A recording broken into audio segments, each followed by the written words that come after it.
Being accidentally fortunate is not the way to exist. This destiny business is a good insurance to handle your failure. What comes our way is not in our hands, but what we make out of it is 100% in our hands. Sadhguru, I have worked very much hard to secure the first rank in common entrance examination and place me here.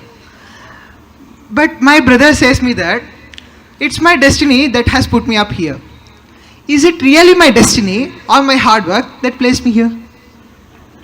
Where's your brother placed, huh?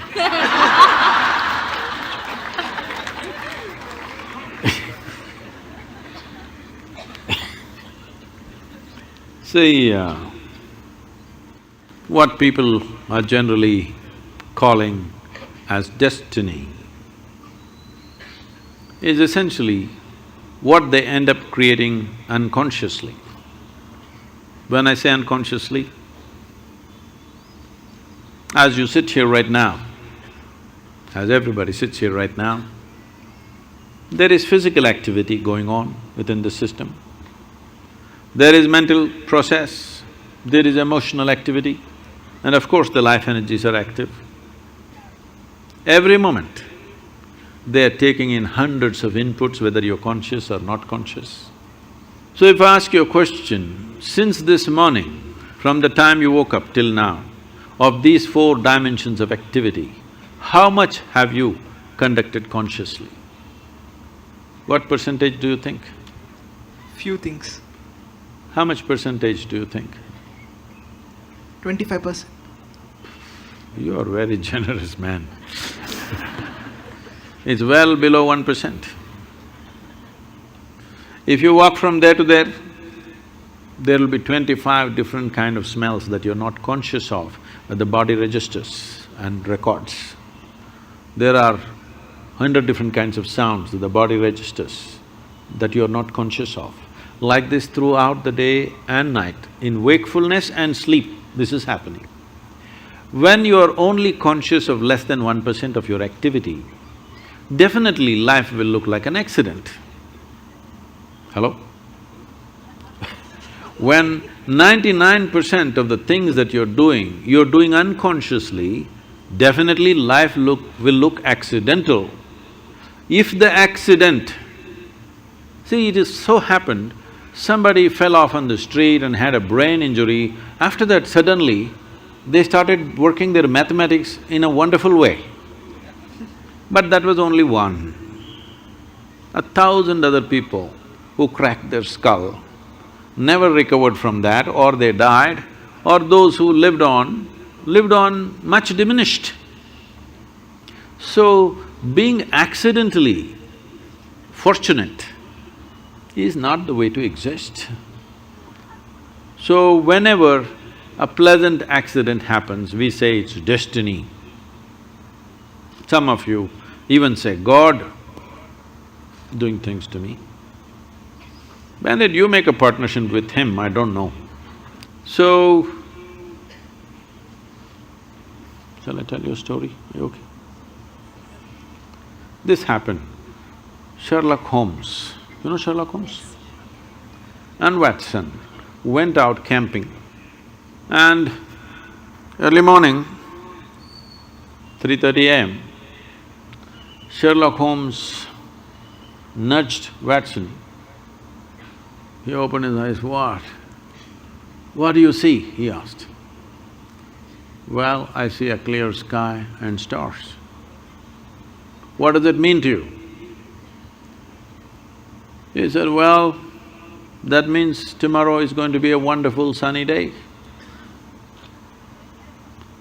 Then he asked, "What does it mean to you?" He said, "It means someone has stolen our tent."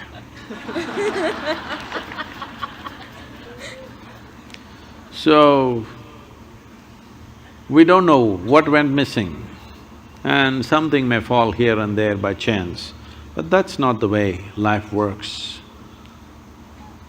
If a human being doesn't take it upon himself or herself to make their own destiny, they're still having an evolutionary problem. That is, they are still not yet fully there. Because being human means this, that we can conduct our life consciously. Being human means this, that we can craft our life the way we want. But this destiny business is a good insurance to handle your failure. Whenever you fail, destiny, it's God's will. So this has been going on for a long time. This is not the fundamental nature of this culture. In this culture, we taught you right from ancient times, your life is your karma. Did we tell you or no? Nobody told you there is a God up there who will do things to you. We always told you, your life is your karma. This means your life is your making. No interstellar influence on you, it's you. Whatever, there are a million impacts on us, but what we make out of it is still us, isn't it? What is thrown at us is not in our hands. What comes our way is not in our hands. But what we make out of it is 100% in our hands. I must tell you this. When I first went to Coimbatore and we started setting up the yoga center, this is a country like this is very strange. Now they're all clapping their hands. But at that time, simply rumors, oh, they're doing drugs, they're doing something else, they're here to kill the wildlife, they're killing tigers, they're killing elephants, all kinds of things. Rumors going around, even media reporting these kind of things. Then 100 prominent people in the town meet and then they say, this yoga is spreading like a disease. These are the words. We have to do something. There some young hothead says, let's take a truckload of people and pull down the whole thing, because the whole yoga center at that time was just thatch roof sheds. So they decided they want to come there and pull down the whole thing and be finished. Today, it is among the most prominent places in the country, okay?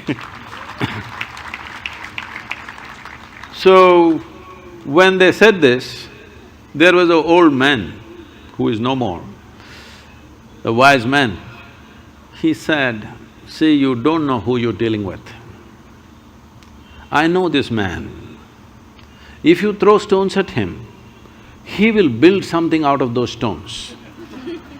Don't throw stones at this man. So, what comes at you, you cannot decide, but what you make out of it is your thing, isn't it? This is where your dint is.